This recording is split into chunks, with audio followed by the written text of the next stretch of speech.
All right, now we're going to come in with our ganache. So our concrete ganache recipe is going to come free. There's going to be a whole 30-minute course that is downloadable for every tutorial you purchase. If you have not, for some reason, watched that at this point, you need to pause and go watch it. The ratio and the chocolate are really important in this recipe. And you can see when I say concrete, this is room temperature. This has not been in the refrigerator. This is just room temperature ganache. So when I say concrete, I mean it. It's going to hold your cake really well and together. So this is what I'm going to do to get it ready. So this is what I'm going to do when I get it ready to work with. This is just a portion that I've scraped out of the bowl, and it has gone into the microwave. Put it in for 20-second bursts till you get close to the end, and then go down to 10. Do not let it overheat. You need to take it out, stir it as you go. We're looking for this consistency. So I would call this not runny. This is thicker than runny, but it definitely falls off my spatula. It doesn't stay on my spatula. Okay, we've got another offset spatula here, and we're just gonna coat our ganache. So our first coat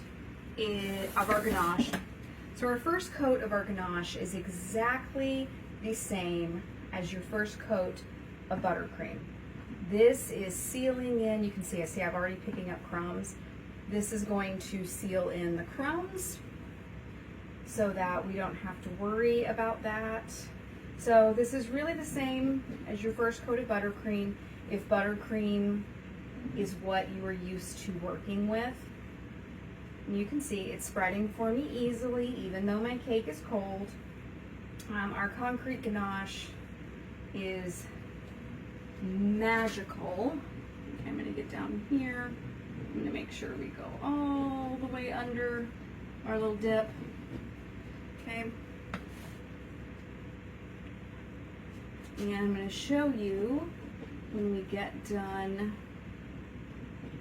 covering what's happened to the portion that we started with. So let's finish here. So you can see this coat is not incredibly smooth right now. We're going to get there. Okay, but we just want everything covered. Now, fresh, you can see, we just did it. This is what we did earlier. Just 30 seconds ago. See how it's already starting to firm up? That's what I love about this ganache. Now, does that mean you need to work a little faster? It does, but don't let it concern you. Don't let it scare you, okay? Ganache is very forgiving. You can see this is firmed more, but I'm still able to go right over it. Don't let it scare you. Don't let the fact that it sets up quickly scare you. Okay, so right now, all we're doing is getting everything coated, okay? This layer is not what we're worried about smoothing, and if this were a round cake, I would feel the same way. I'm not worried about this layer being perfect. It's really just the same thing as your crumb coat with buttercream. The only thing about the ganache is we will be able to go over and do our final coat as soon as we're done with this one. That's where the beauty is going to come in. All right, so you can see everything's covered. Okay, but now, look, I'm already set. Can you see that? It's not coming off on my finger. I'm already set. So what I can do is go ahead and do a second coat now.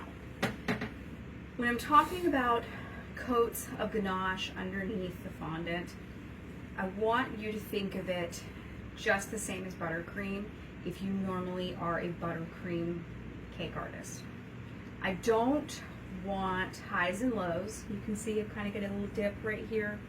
And I don't want to be able to push in and see the ganache give. See how thin this coat is? How it's indenting right here.